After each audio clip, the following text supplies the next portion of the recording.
வீரசேகரன் மகாராஜா ஆட்சி செய்த அந்த ராஜ்யம் ரொம்ப அழகானதும் அமைதியானதுமா இருந்துச்சு. அந்த அரண்மனையில மகாராஜா வீரசேகரன், மகாராணி அமுதவல்லி, அவங்களோட ஒரே மகனான கார்த்திகேயன் 3 பேரும் சந்தோஷமா வாழ்ந்துட்டு இருந்தாங்க. கார்த்திகேயன் ரொம்ப நல்ல மனசு கொண்ட பையன். அரண்மனையில வேலை செய்யறவங்க கிட்டையும் ஊர் மக்கள் கிட்டையும் எப்பவும் அன்பாவும் மரியாதையாவும் நடந்துப்பான். அதனால அவனை எல்லாருக்கும் ரொம்ப பிடிக்கும். ஆனா ஒரு நாள் ராத்திரி நடந்த ஒரு சம்பவம் அந்த அரண்மனையையே கவலையில ஆழ்த்திடுச்சு. அம்மா, அப்பா, என்னால இனிமே இந்த வலிய தாங்க முடியல. வயிறு ரொம்ப வலிக்குது. எனக்கு என்னவோ ஆகிடுமோன்னு பயமா இருக்கு. ஏன் கண்ணா இப்படி பேசுற? உனக்கு வலி இருக்குன்னு எனக்கு நல்லாவே புரியுது. ஆனா நீ பயப்படாத. உனக்கு மருந்து கொடுத்துருக்கோம்ல, இன்னும் கொஞ்ச நேரத்துல சரியாயிடும். இல்லம்மா, மருந்து சாப்பிட்ட பிறகும் வலி குறையவே இல்லை. அதுக்கு பதிலா இன்னும் அதிகமா வலிக்குது. என்னால உட்கார கூட முடியலம்மா. மகாராஜா, பாருங்க, நம்ம பையன் வலியால எப்படி துடிக்கிறான். ஏதாவது பண்ணுங்க. நானும் அதை தான் யோசிச்சுக்கிட்டு இருக்கேன் அமுதவள்ளி. அரண்மனை வைத்தியரை அழைச்சு மருந்து கொடுத்தாச்சு, ஆனா இன்னும் வலி குறையல. அப்படின்னா இப்ப என்ன செய்ய போறீங்க? இப்ப இந்த ராத்திரி மட்டும் எப்படியாவது கடக்கணும். விடிஞ்சதும் வேற வழி பார்க்கலாம். வேற வழினா? நம்ம ஊர்ல பொன்னம்மா பாட்டி இருக்காங்களே, அவங்களுக்கு நிறைய மூலிகை வைத்தியம் தெரியும். காலையில நானே நேர்ல போய் பார்த்து கூட்டிக்கிட்டு வரேன். ஆமா, நானும் அவங்கள பத்தி கேள்விப்பட்டிருக்கேன். ஒருவேளை அவங்களால நம்ம கார்த்திகேயனை காப்பாத்த முடியலாம். அம்மா, அப்பா, நீங்க 2 பேரும் கவலைப்படாதீங்க. எனக்கு வலி இருக்குதான், ஆனா நான் கொஞ்சம் பொறுத்துக்கிறேன். என் செல்ல பையன், நீ எதுக்கும் பயப்படாத. நாங்க உன்னை காப்பாத்துவோம். அந்த ராத்திரி முழுக்க அரண்மனையில யாருக்கும் தூக்கமே வரல. மகாராஜாவும் மகாராணியும் கார்த்திகேயன் பக்கத்திலேயே உட்கார்ந்து அவனை பார்த்துக்கிட்டு இருந்தாங்க. அரண்மனையில இருந்து கொஞ்ச தூரத்துல இருந்த ஒரு சின்ன வீட்ல பொன்னம்மா பாட்டி தன்னோட 3 பசங்களோட வாழ்ந்துட்டு இருந்தாங்க. அவங்கள ரவி மட்டும் நல்லா உழைக்கிற பையன். ஆனா அவனோட 2 அண்ணன்களான ரங்கனும் முத்துவும் ரொம்ப சோம்பேறிகள். வீட்ல எந்த வேலையும் செய்யாம நாள் முழுக்க ஊர் சுத்திக்கிட்டே இருப்பாங்க. அன்னைக்கும் காலையில அதே கதையாதான் நடந்துச்சு. அண்ணா, அண்ணா, இன்னும் எழுந்திருக்கலையா? என்னடா ரவி, காலங்காத்தால வந்து காதுக்குள்ள கத்துற? நான் கத்தல அண்ணா, நல்லா விடிஞ்சு ரொம்ப நேரம் ஆச்சு. இன்னும் 2 பேரும் தூண்டிக்கிட்டே இருக்கீங்களே. அதுக்கு என்ன இப்போ? வீட்ல எவ்வளோ வேலை இருக்கு தெரியுமா? அம்மா தனியா எல்லாத்தையும் பண்ணிக்கிட்டு இருக்காங்க. அம்மாவுக்கு உதவி பண்ண நீதான் இருக்கியே. ஆமா, நீ இருக்கும்போது எங்களுக்கு என்ன கவலை? நான் இருக்கேன்னா, ஆனா நீங்களும் கொஞ்சமாவது உதவி பண்ணலாம்ல. அட பாவியே, காலையில எழுந்ததும் அறிவுரை ஆரம்பிச்சிட்டானே. எங்களுக்கு தூக்கம் வருது. போய் உன் வேலைய பாரு. சரி அண்ணா, ஆனா இப்படி தினமும் தூங்கிக்கிட்டே இருந்தா எப்படி? ஏய், எங்க வாழ்க்கையை பத்தி நாங்க பாத்துக்கிறோம், நீ கவலைப்படாத. ஆமா, முதல்ல எங்களுக்கு சாப்பாடு ரெடி பண்ணு. வயிறு பசிக்குது. நான் காலையிலே எழுந்து வீடு முழுக்க சுத்தம் பண்ணிட்டேன். தோட்டத்துக்கும் தண்ணீர் ஊத்திட்டேன். இப்ப சாப்பாடும் செய்யணுமா? அதுதான் உன் வேலை. ஆமா, நாங்க எழுந்த உடனே சூடா சாப்பாடு ரெடியா இருக்கணும். சரி அண்ணா. ரவி வழக்கம் போல எல்லா வேலைகளையும் தனியா செஞ்சுக்கிட்டு இருந்தான். அதே நேரத்துல பொன்னம்மா பாட்டி வீட்டுக்கு பக்கத்துல இருந்த குளம் பக்கமா நடந்துகிட்டு இருந்தாங்க. இங்க நல்ல கீரை கிடைக்குது, கொஞ்சம் பறிச்சிட்டு போனா இன்னைக்கு நல்லா சமைக்கலாம். என்னோட 2 பெரிய பசங்களும் கொஞ்சமாவது பொறுப்பா இருந்தா எனக்கு இவ்ளோ கஷ்டம் இருக்காது. எல்லாத்தையும் இந்த ரவி ஒருத்தனே பண்ணிக்கிட்டு இருக்கான். அந்த நேரத்துல அந்த வழியா மகாராஜா வீரசேகரன் வந்துகிட்டு இருந்தாரு. அடடே மகாராஜா, நீங்க இங்க என்ன பண்றீங்க? வணக்கம் பாட்டி, நல்ல நேரத்துல உங்களை பார்த்துட்டேன். நானே உங்களை தேடித்தான் வந்தேன். என்ன விஷயம் மகாராஜா? சொல்லிருந்தா நானே அரண்மனைக்கு வந்திருப்பேனே. இல்ல பாட்டி, ஒரு முக்கியமான விஷயம், அதனாலதான் நானே வந்தேன். உங்க முகத்தை பார்த்தாலே ஏதோ பெரிய கவலை இருக்கிற மாதிரி தெரியுதே. என்ன ஆச்சு மகாராஜா? என் மகன் கார்த்திகேயனை நினைச்சுதான் கவலையா இருக்கு. நேத்து ராத்திரியில இருந்து அவனுக்கு வயிற்று வலி. மருந்து கொடுத்தும் எந்த பயனும் இல்ல. அடடா, கார்த்திகேயனுக்கு உடம்பு சரியில்லாம்? ஆமா பாட்டி, அதனாலதான் உங்களை பார்க்க வந்தேன். நீங்க ஒரு தடவை வந்து அவனை பார்த்தா நல்லா இருக்கும். கவலைப்படாதீங்க மகாராஜா, நான் கண்டிப்பா வரேன். சீக்கிரம் வாங்க பாட்டி, எங்க பையன் ரொம்ப கஷ்டப்படுறான். நான் வீட்டுக்கு போய் கீரைய வச்சிட்டு உடனே அரண்மனைக்கு வந்துடுறேன். சரி பாட்டி, நாங்க உங்களுக்காக காத்திருக்கோம். மகாராஜாவை பார்த்துட்டு பொன்னம்மா பாட்டி வீட்டுக்கு திரும்பிக்கிட்டு இருந்தாங்க. இங்க வீட்ல ரவி வழக்கம் போல எல்லா வேலையும் செஞ்சுக்கிட்டு இருந்தான். தோட்டத்துல இருந்த பூச்செடிகளுக்கு தண்ணி ஊத்திக்கிட்டு இருந்த அவனை பார்த்ததும் ரங்கனும் முத்துவும் வழக்கம் போல சாப்பாட்டை பத்தி தான் பேச ஆரம்பிச்சாங்க. ரவி, என்னடா அங்க நின்னுட்டு செடிகளுக்கு தண்ணீர் ஊத்திக்கிட்டு இருக்க? நான் சாப்பாடு செய்ய சொன்னேன்ல, அது ரெடி ஆயிடுச்சா இல்லையா? ஆமாண்டா, எழுந்த உடனே எனக்கு ஒரே பசி. வயிற்றுக்குள்ள எலி இல்ல யானையே ஓடுற மாதிரி இருக்கு. என்ன சமைச்சிருக்க? சீக்கிரம் சொல்லு. அண்ணா, கொஞ்சம் பொறுங்க. இந்த வேலையை முடிச்சிட்டு சாப்பாடு செய்ய ஆரம்பிக்கிறேன். அம்மா கீரை பறிக்க போயிருக்காங்க, இன்னும் வரல. அவங்க வந்ததுக்கு அப்புறம் தான் சாப்பாடு ரெடி ஆகும். அடடே, இப்போ பெரிய ஆளா பேச ஆரம்பிச்சிட்டியே. பெரியவங்களுக்கே பதில் சொல்ற அளவுக்கு வளர்ந்துட்டியா? நான் பதில் சொல்லலன்னா உண்மையைத்தான் சொல்றேன். உன்னால வாழ்க்கையில எதுவும் உருப்படியா பண்ண முடியாது. இதை நல்ல ஞாபகம் வச்சுக்கோ. என்னால பண்ண முடியுதோ இல்லையோ எனக்கு தெரியாதண்ணா. ஆனா இப்படி தினமும் தாமதமா எழுந்து எந்த வேலையும் செய்யாம இருந்தா உங்களால கண்டிப்பா எதுவும் பண்ண முடியாது. என்னடா, எங்களுக்கு அறிவுரை சொல்ல ஆரம்பிச்சிட்டியா? அறிவுரை இல்லைன்னா உண்மையைத்தான் சொல்றேன். இப்படி தினமும் தூங்கிக்கிட்டே இருந்தா வாழ்க்கையில முன்னேற முடியாது. கொஞ்சம் சீக்கிரம் எழுந்து வேலை செய்ய பழகுங்க. அப்பதான் ஒரு நாள் பெரிய ஆளா ஆக முடியும். தூங்கிக்கிட்டே இருந்தா யாரும் மகாராஜா ஆக முடியாது. ரவியின் பேச்சை கேட்டதும் ரங்கனுக்கும் முத்துவுக்கும் கோபம் வந்துச்சு. ஆனா அதுக்கு பதில் சொல்றதுக்கு முன்னாடியே பொன்னம்மா பாட்டி வீட்டுக்கு வந்துட்டாங்க. என்னடா முத்து, இன்னும் சோம்பேறித்தனமா உட்கார்ந்திருக்க? மணி என்ன ஆச்சுன்னு தெரியுமா? அம்மா, முதல்ல சாப்பாடு கொடுங்க. எனக்கு ரொம்ப பசிக்குது. பேச்சால வயிறு நிறையாது. சாப்பாடு வேணும், சாப்பாடு வேணும். அதுதான் இப்போ முக்கியம். சாப்பாட்டுக்காக இவ்ளோ அடம் பிடிக்கிறியா? சரி கேளு, இன்னைக்கு சாப்பாடு ரவி தான் செய்யணும். நான் கொஞ்ச நேரம் வெளியே போகணும். எங்க போறீங்க அம்மா? ஒரு தடவை அரண்மனைக்கு போகணும். வழியில மகாராஜா வீரசேகரனை சந்திச்சேன். என்ன அரண்மனைக்கு வர சொல்லியிருக்காரு. அப்படியா? என்ன விஷயம் அம்மா? இளவரசன் கார்த்திகேயனுக்கு ரொம்ப உடம்பு சரியில்லாம். அவனை வந்து பார்க்க சொல்லியிருக்காரு. நான் போய் பார்த்து ஏதாவது மூலிகை வைத்தியத்தால குணப்படுத்த முடியுமான்னு பார்க்கணும். அப்படின்னா அம்மா, நீங்க இன்னும் தாமதம் பண்ணாதீங்க. உடனே அரண்மனைக்கு கிளம்புங்க. அப்போ வீட்டு வேலை? அதை பற்றி நீங்க கவலைப்படாதீங்க. இங்க இருக்கிற எல்லாத்தையும் நான் பாத்துக்கிறேன். நீங்க நிம்மதியா போயிட்டு வாங்க. நல்ல பையன். சரி, நான் போயிட்டு வரேன். பார்த்து போயிட்டு வாங்க அம்மா. பொன்னம்மா பாட்டி வேகமா அரண்மனையை நோக்கி நடந்துகிட்டு போனாங்க. அதே நேரத்துல அரண்மனையில கார்த்திகேயனோட வலி கொஞ்சம் கொஞ்சமா இன்னும் அதிகமாயிட்டு இருந்துச்சு. மகாராஜா வீரசேகரனும் மகாராணி அமுதவல்லியும் பாட்டி எப்போ வருவாங்களோன்னு கவலையோட காத்துக்கிட்டு இருந்தாங்க. மகாராஜா, பொன்னம்மா பாட்டி இன்னும் வரலையே. எனக்கு ரொம்ப பயமா இருக்கு. கவலைப்படாத அமுதவள்ளி, நான் நேர்ல போய் பேசிட்டு வந்திருக்கேன். கண்டிப்பா வருவாங்க.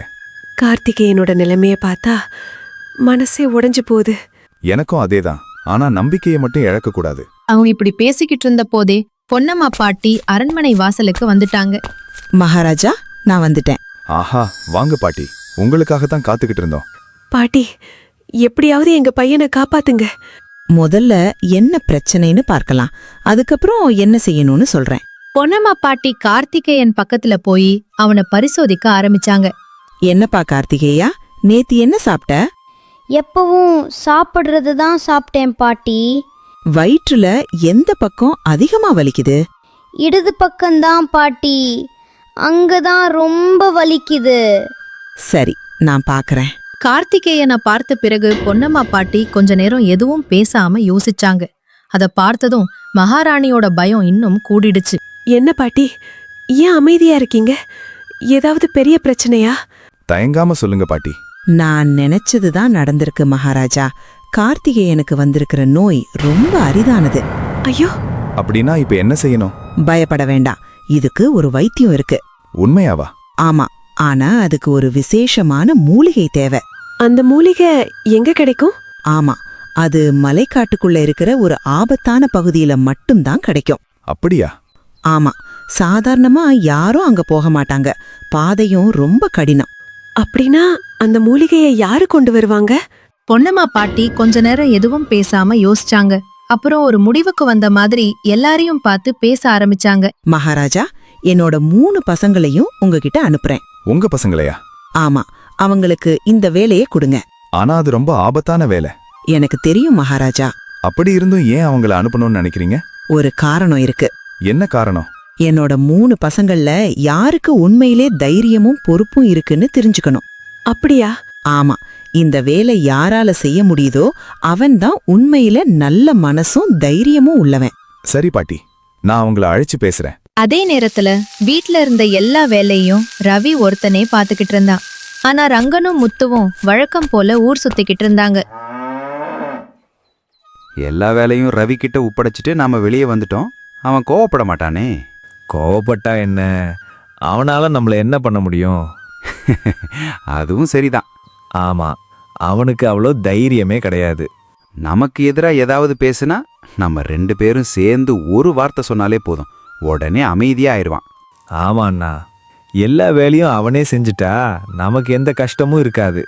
அதுதான், நாம நல்லா சாப்பிடலாம், சந்தோஷமா இருக்கலாம், தூங்கலாம். வாழ்க்கையே ஜாலியா அனுபவிக்கலாம். ஆமாண்ணா, சரியா சொன்னீங்க. சில நேரம் எனக்கு என்ன தோணும்னா தெரியுமா, மேல இருக்கிறவன் நமக்காகத்தான் ரவியை அனுப்பியிருக்கான்னு தோணும். அதுக்கு எந்த அர்த்தம்னா? அதாவது எல்லா வேலையும் ரவி பார்த்துப்பான், நாம எந்த கவலையும் இல்லாம ஜாலியா சுற்றுவோம், சாப்பிடுவோம், சந்தோஷமா இருப்போம். வேற என்ன வேணும்? அதுதான் வாழ்க்கண்ணா. ஆமா, ஆனா சில நேரம் ஏதாவது வேலை செய்யணும்னு கூட தோணும். அப்புறம் அடுத்த நிமிஷமே ஒரு யோசனை வரும். இவ்வளவு கஷ்டப்பட்டு வேலை செஞ்சா என்ன கிடைக்க போகுது? யாருக்காக கஷ்டப்படணும்? அதுவும் சரிதான். நம்ம மேல எந்த பெரிய பொறுப்பும் இல்ல.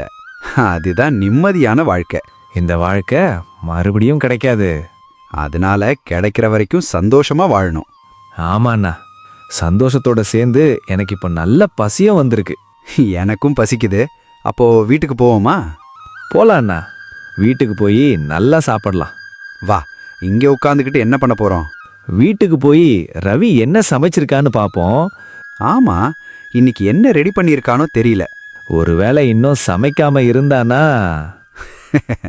அப்போ அவனை நல்லா திட்டலாம். வாங்கண்ணா போலாம். 2 பேரும் பேசி சிரிச்சுக்கிட்டே வீட்டை நோக்கி நடந்தாங்க. அதே நேரத்துல வீட்ல ரவி எல்லா வேலையும் முடிச்சிட்டு சாப்பாடு தயாரா பண்ணிக்கிட்டு இருந்தான். ரவி, ரவி, நான் வந்துட்டேன். சாப்பாடு செஞ்சுட்டியா மகனே? அம்மா, நீங்க சொல்லிட்டு போயிட்டு நான் சாப்பாடு செய்யாம இருப்பேனா? எல்லாமே ரெடியா இருக்கேம்மா. நல்ல பையன், எப்பவும் என்னை ஏமாத்த மாட்ட. சரி சொல்லுங்கம்மா, அரண்மனையில என்ன சொன்னாங்க? அதத்தான் உங்க 3 பேர்கிட்டயும் சேர்ந்து பேசணும். ஆனா ரங்கன் அண்ணனும் முத்து அண்ணனும் இன்னும் வரலையே. அவங்க பேசிட்டு இருந்த நேரத்துல தான் ரங்கனும் முத்துவும் வீட்டுக்குள்ள வந்தாங்க. அம்மா, எங்களை தேடிட்டு இருந்தீங்களாமே? என்ன விஷயம்? முகத்தை பார்த்தா ஏதோ முக்கியமான விஷயம் மாதிரி தெரியுது. ஆமா, ரொம்ப முக்கியமான விஷயம்தான். அம்மா, மறுபடியும் ஏதாவது வேலை செய்ய சொல்ல போறீங்களா? அப்படின்னா முன்னாடியே சொல்லிடுறேன், என்னால முடியாது. அடடா, நான் சொல்ல வரத முழுசா கேளுங்க. சொல்லுங்க அம்மா. இன்று நான் அரண்மனைக்கு போயிருந்தேன். மகாராஜா வீரசேகரன் உங்க 3 பேரையும் உடனே அரண்மனைக்கு வர சொல்லிருக்காரு. அரண்மனைக்கா?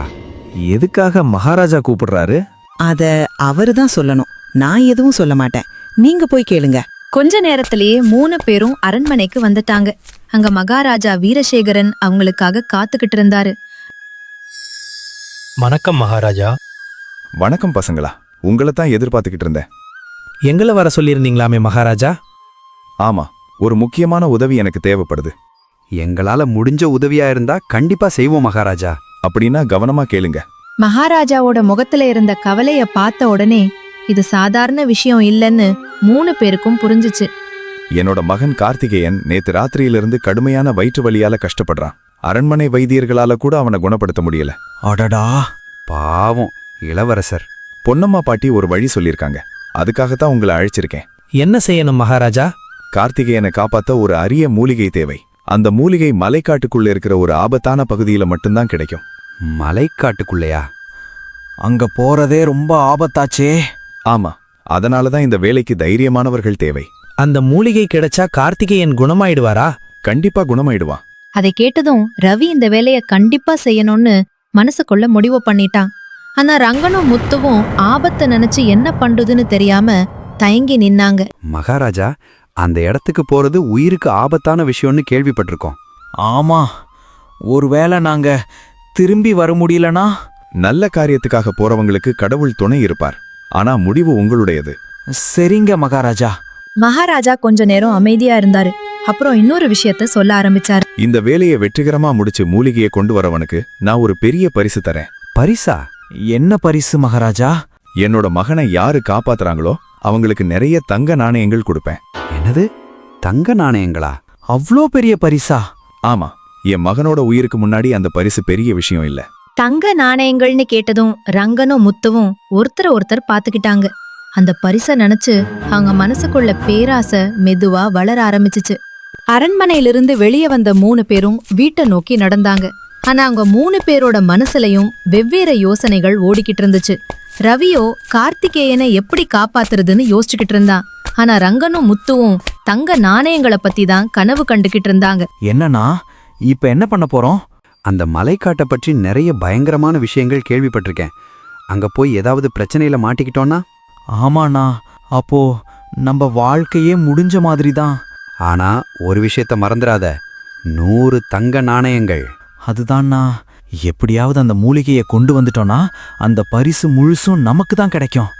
ஆமா, அதனால நாம ஒரு சுலபமான வழியை தேடணும். தேவையில்லாம கஷ்டமான பாதையில போகக்கூடாது. சரியா சொல்றீங்க. எப்படியாவது மூலிகையை கொண்டு வந்துட்டோம்னா மகாராஜாவோட பிரச்சனையும் தீரும், நம்ம வாழ்க்கையும் மாறிடும். வாங்க, எப்படியாவது அந்த மூலிகையை கண்டுபிடிச்சு கொண்டு வந்துடலாம். ரங்கனும் முத்துவும் தங்க நாணயங்களை பற்றியே பேசிக்கிட்டு இருந்தாங்க. ஆனா ரவி மட்டும் அமைதியா நின்னுக்கிட்டு கார்த்திகேயனை எப்படி காப்பாத்துறதுன்னு யோசிச்சுக்கிட்டு இருந்தான். என்ன ஆனாலும் சரி, நான் இவங்க மாதிரி தங்க நாணயங்களை பற்றி யோசிக்க மாட்டேன். கார்த்திகேயனை காப்பாத்துறது தான் முக்கியம். எவ்வளவு கஷ்டம் வந்தாலும் அந்த மூலிகையை கொண்டு வர நான் கண்டிப்பா போவேன். மறுநாள் காலையில 3 பேரும் மறுபடியும் அரண்மனைக்கு கிளம்பி போனாங்க. அங்க மகாராஜா வீரசேகரன் அவங்களுக்காக காத்துக்கிட்டு இருந்தாரு. சரி, இப்ப சொல்லுங்க, நீங்க 3 பேரும் என்ன முடிவு எடுத்திருக்கீங்க? ரவி என்ன முடிவு எடுத்திருக்கான்னு எங்களுக்கு தெரியாது மகாராஜா. ஆனா நாங்க 2 பேரும் முடிவு பண்ணிட்டோம். மலைக்காட்டுக்குள்ள இருக்கிற அந்த ஆபத்தான பகுதிக்கு போய் இளவரசன் கார்த்திகேயனுக்கு தேவையான மூலிகையை கொண்டு வர்றோம். நல்லது. ரவி, நீ என்ன முடிவு எடுத்திருக்க? இவன் என்ன முடிவெடுக்க போறான் மகாராஜா? இவன் ஒரு பயந்தாங்கொல்லி. வீட்ல வேலை செய்யறதுக்கு தான் இவன் சரி. பாருங்க, அமைதியா நின்னுகிட்டு இருக்கான். ஆமா மகாராஜா, இவன் வேலைக்கு ஆக மாட்டான். ஏய், நீங்க 2 பேரும் கொஞ்சம் அமைதியா இருங்க. அவனை பேச விடுங்க. ரவி, நீ சொல்லு, நீ போக தயாரா? என்ன கேள்வி கேக்குறீங்க மகாராஜா? இளவரசன் கார்த்திகேயன் உடம்பு சரியில்லாம கஷ்டப்படுறப்போ நான் எப்படி போகாம இருக்க முடியும்? தேவைப்பட்டா என்னோட உயிரையே பணயம் வைக்க தயார். கார்த்திகேயனுக்காக அந்த மூலிகையை கண்டிப்பா கொண்டு வரேன். நீங்க கவலைப்படாதீங்க மகாராஜா, நான் கண்டிப்பா போவேன். சபாஷ். சரி, அப்படின்னா நேரத்தை வீணாக்காம கிளம்புங்க. மகாராஜா, கிளம்புறதுக்கு முன்னாடி ஒரு சின்ன விஷயம் கேட்கணும். என்ன? அது, நாங்க மூலிகையை கொண்டு வந்தா எவ்வளோ பரிசு கிடைக்கும்? என்ன, உங்களுக்கு முதல்ல பரிசு தான் முக்கியமா? அப்படியெல்லாம் இல்ல மகாராஜா, முன்னாடியே தெரிஞ்சுக்கிட்டா நல்லா இருக்கும் இல்லையா? அதனாலதான் கேட்டோம். சரி, இளவரசன் கார்த்திகேயனுக்காக மூலிகையை கொண்டு வரவனுக்கு 100 தங்க நாணயங்கள் பரிசா தர்றேன். இப்ப சந்தோஷமா? 100 தங்க நாணயங்களா? அடடா, இவ்ளோ பெரிய பரிசா? மகாராஜா, அப்படின்னா இனிமே ஒரு நிமிஷம் கூட வீணாக்க மாட்டோம். உடனே கிளம்புறோம். சரி, எவ்வளவு சீக்கிரமா மூலிகையை கொண்டு வரீங்களோ அவ்வளவு சீக்கிரம் கார்த்திகேயன் குணமாவான். இப்போ எல்லாமே உங்க கையில தான் இருக்கு. போங்க. மகாராஜா, இவங்களால இந்த வேலையை வெற்றிகரமா செய்ய முடியும்னு உங்களுக்கு நம்பிக்கை இருக்கா? அதத்தான் நானும் பார்க்கணும் பாட்டி. ஆனா எனக்கு ஒரு நம்பிக்கை இருக்கு. இவங்கள யாராவது ஒருத்தன் கண்டிப்பா மூலிகையோட திரும்பி வருவான். இப்போ நாம காத்திருக்கிறது தான் செய்ய முடியும். அரண்மனையிலிருந்து வெளியே வந்த பிறகும் அவங்க 3 பேரோட மனசுலயும் வெவ்வேறு யோசனைகள் ஓடிக்கிட்டு இருந்துச்சு. ரங்கனும் முத்துவும் 100 தங்க நாணயங்களை பத்தியே நினைச்சுக்கிட்டு அத பத்தி கனவு கண்டுகிட்டு இருந்தாங்க. ஆனால் ரவியோ கார்த்திகேயனின் வலியில் துடித்த முகத்தை நினைத்து கொண்டே இருந்தான். மறுநாள் காலையில 3 பேரும் மலைக்காட்டு நோக்கி கிளம்பினாங்க. கிளம்புறதுக்கு முன்னாடி பொன்னம்மா பாட்டி 3 பேரையும் பக்கத்துல கூப்பிட்டாங்க. நான் சொல்றத நல்லா ஞாபகம் வச்சுக்கோங்க. என்ன சொல்ல போறீங்க? நாங்க கவனமா கேக்குறோம் அம்மா. பேராசை மட்டும் படாதீங்க. பேராசை வந்துடுச்சுன்னா மனசு சரியான முடிவை எடுக்காது. சரியம்மா. இன்னொரு விஷயம், சொல்லுங்க அம்மா. சுலபமான பாதையை தேடாதீங்க. வாழ்க்கையில பெரிய வெற்றி கிடைக்கணும்னா கஷ்டமான பாதையையும் தைரியமா கடக்கணும். அம்மா, அதையே ஏன் திரும்ப திரும்ப சொல்றீங்க? ஏன்னா எல்லாரும் சுலபமான பாதையை தான் தேர்ந்தெடுப்பாங்க. ஆனா வெற்றி பெரும்பாலும் கஷ்டமான பாதையில தான் காத்திருக்கும். உங்க வார்த்தையை நான் மறக்க மாட்டேன் அம்மா. பொன்னம்மா பாட்டியோட ஆசீர்வாதத்தை வாங்கிக்கிட்டு 3 பேரும் கிளம்பினாங்க. கொஞ்ச தூரம் நடந்ததுக்கு அப்புறம் 3 வழிகள் பிரியிற ஒரு இடத்துக்கு வந்தாங்க. ரங்கனண்ணா, இப்ப எந்த வழியில போறது? அது கூட உனக்கு தெரியாதா? நான் வீட்டில் தான் அதிகமாக இருப்பேன் அண்ணா. அதனால இந்த காட்டு பாதைகளை பற்றி எனக்கு அவ்வளவா தெரியாது. அப்படின்னா உனக்கு பிடிச்ச பாதையில போ. நீங்க தான் எப்பவும் வெளியே சுற்றுவீங்க, அதனால கேட்டேன். இந்த தடவை நீ தான் முடிவு பண்ணிக்கணும். ஆமா, உனக்கு எப்படி தோணுதோ அப்படியே செய். ரவிக்கு எந்த உதவியும் செய்யக்கூடாதுன்னு ஏற்கனவே முடிவு பண்ணியிருந்த ரங்கனும் முத்துவும் அவனை தனியா அனுப்பணும்னு நினைச்சாங்க. அப்போ ரங்கன் முத்துக்கிட்ட மெதுவா சொன்னான், இவனுக்கு எந்த வழியும் சொல்ல வேண்டாம். ஆமா, ஒருவேளை நம்ம கூட வந்தா பரிசுல பங்கு கேட்பான். சரி அண்ணா, நான் இந்த வலது பக்க பாதையில போறேன். சரி, பாத்து போ. கவனமா போ. சரி அண்ணா, நீங்களும் பார்த்து போங்க. ரவி கஷ்டமான காட்டுப்பாதையில தனியா நடந்துகிட்டு போனான். ஆனா ரங்கனும் முத்துவும் சுலபமா போயிடலாம்னு நினைச்சு வேற ஒரு வழியை தேர்ந்தெடுத்தாங்க. அண்ணா, இந்த வழி ரொம்ப நல்லா இருக்கு. ஆமா, நான் சொன்னது சரிதானே? இந்த நேரத்துக்கு ரவி எங்கேயாவது கஷ்டப்பட்டுக்கிட்டு இருப்பான். அதனால நமக்கு என்ன? அதுவும் சரிதான், அதுக்கு வாய்ப்பு இருக்கு. அவன் போன பாதை ரொம்ப கஷ்டமான பாதை. கொஞ்ச தூரம் நடந்ததுக்கு அப்புறம் முத்துவுக்கு திடீர்னு இன்னொரு யோசனை வந்துச்சு. ஆனா எனக்கு இன்னொரு கவலை இருக்கு. என்னடா? ஒருவேளை ரவிக்கு ஏதாவது ஆகிடுச்சுன்னா நமக்கு சாப்பாடு யாரு சமைச்சு தருவாங்க? அடடா, இவ்வளோ நேரம் தங்க நாணயங்களை பத்தி தான் யோசிச்சேன். இத பத்தி யோசிக்கவே இல்லையே. அதான் சொல்றேன். ஆனா அதுக்காக கவலைப்பட வேண்டிய அவசியமே இல்ல. ஏன்னா நமக்கு 100 தங்க நாணயங்கள் கிடைக்க போகுதே. அது கைக்கு வந்துடுச்சுன்னா எத்தனை வேலைக்காரங்களை வேணும்னாலும் வச்சுக்கலாம். அட ஆமால்ல, நான் அதையே மறந்துட்டேன். அப்புறம் ரவியோட உதவி எதுக்கு? சரியா சொன்னீங்க அண்ணா, நம்ம வீட்லயே வேலைக்காரங்க இருப்பாங்க. நாம எந்த வேலையும் செய்யாம ஜாலியா சாப்பிட்டு தூங்கி சந்தோஷமா வாழலாம். நமக்கு முக்கியம் அந்த 100 தங்க நாணயங்கள் தான். அதுதான் உண்மையான வாழ்க்கை. அண்ணா, 100 தங்க நாணயங்கள் கிடைச்சா முதல்ல என்ன பண்ணுவீங்க? நான் ஒரு பெரிய வீடு கட்டுவேன். அதுக்கப்புறம் எந்த வேலையும் செய்ய மாட்டேன். நானும் அதைத்தான் செய்ய போறேன். வேலைக்காரங்களை வச்சு ராஜா மாதிரி வாழ்வேன். நம்ம வாழ்க்கையே மாறப்போகுது. 100 தங்க நாணயங்கள் கிடைச்சா எப்படி வாழலாம்னு பேசிக்கிட்டே ரங்கனும் முத்தும் நடந்துகிட்டு இருந்தாங்க. ஆனா இன்னும் கொஞ்ச நேரத்துல அவங்களுக்கு ஒரு பெரிய அதிர்ச்சி காத்திருக்குன்னு அவங்க 2 பேருக்கும் தெரியல. அண்ணா அண்ணா, அங்க பாருங்க. என்னடா? ஐயோ, என்னாச்சு? அங்க ஓநாய்கள். ஐயோ!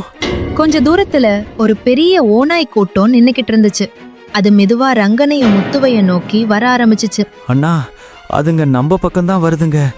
இங்க நின்னா ஆபத்து. இப்ப என்ன பண்றது? ஓடணும். சீக்கிரம் ஓடுங்க. உயிரை காப்பாத்தணும்னா இங்க இருந்து தப்பிக்கணும். உயிர் பயத்துல ரங்கனும் முத்துவும் வந்த வழியிலேயே திரும்பி ஓட ஆரம்பிச்சாங்க. அந்த நேரத்துல மூலிகையும் மறந்துட்டாங்க, தங்க நாணயங்களையும் மறந்துட்டாங்க.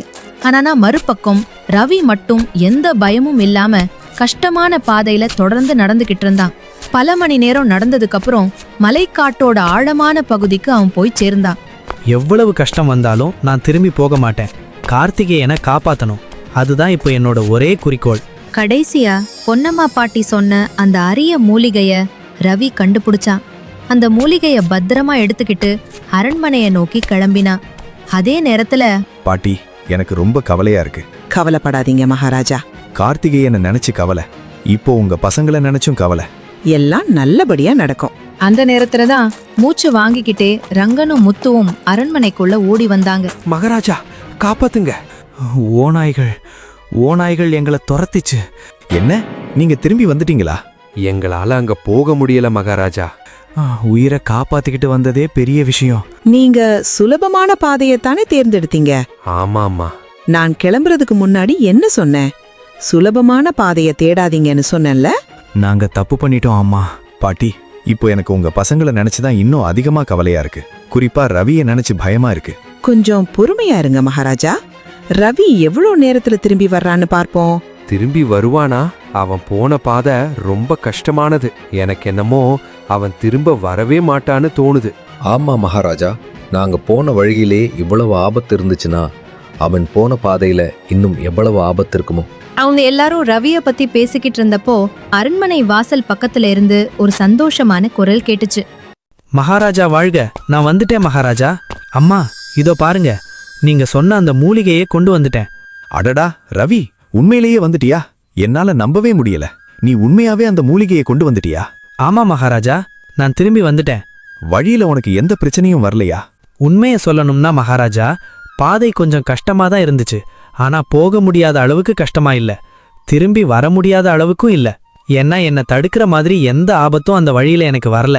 அப்படின்னா உனக்கு போகும்போதும் வரும்போதும் எந்த சிரமமும் இல்லையா மகனே? இல்ல அம்மா, எனக்கு எந்த பிரச்சனையும் வரல. வாங்க அம்மா, நேரத்தை வீணாக்காதீங்க. இந்த மூலிகையை உடனே கார்த்திகேயனுக்கு கொடுங்க. அவன் சீக்கிரம் குணமாயிடுவான். ஏற்கனவே ரொம்ப நேரம் ஆச்சு. இனிமே தாமதம் பண்ணாதீங்க. நீ சொல்றது சரிதான் மகனே. இந்த பையன் இவ்வளவு நேரம் வலியோட கஷ்டப்பட்டுட்டு இருக்கான்.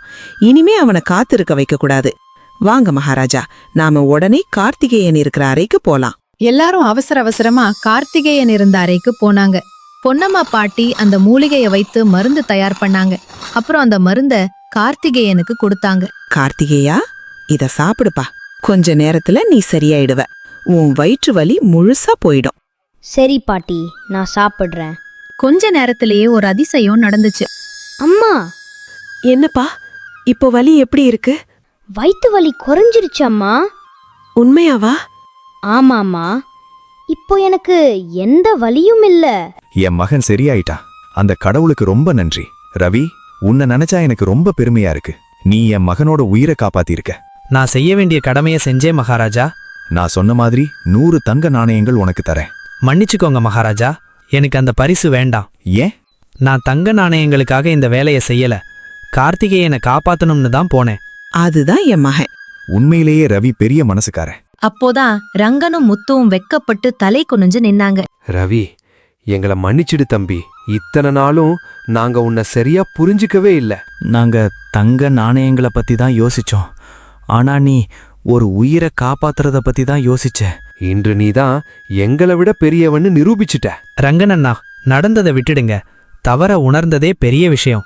இனிமே நாங்க மாற போறோம். அம்மாவையும் உன்னையும் தனியா கஷ்டப்பட விட மாட்டோம். இத கேக்கும்போது எனக்கு ரொம்ப சந்தோஷமா இருக்கு.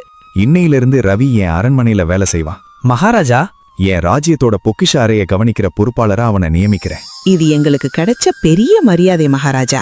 ரவி நேர்மையானவன், பொறுப்பானவன், கண்டிப்பா இந்த பதவிக்கு தகுதியானவன். உங்க நம்பிக்கையை நான் கண்டிப்பா காப்பாத்துவேன் மகாராஜா. அந்த நாளுக்கு பிறகு ரங்கனும் முத்துவும் தங்களோட சோம்பேறித்தனத்தை விட்டுட்டு வேலை செய்ய ஆரம்பிச்சாங்க. ரவி அரண்மனையில ஒரு நல்ல பொறுப்பான வேலையில சேர்ந்தான். கார்த்திகேயனும் முழுசா குணமாயி சந்தோஷமா வாழ ஆரம்பிச்சான். உழைப்பு, நேர்மை, நல்ல மனசு இருந்தா வாழ்க்கையில யாரு வேணாலும் உயர முடியும் என்பத ரவி எல்லாருக்கும் புரிய வச்சான். இந்த கதை உங்களுக்கு பிடிச்சிருந்தா ஹைப் பட்டன் கிளிக் பண்ணிட்டு லைக் பண்ணுங்க, ஷேர் பண்ணுங்க, சப்ஸ்கிரைப் பண்ண மறக்காதீங்க. நன்றி, வணக்கம்.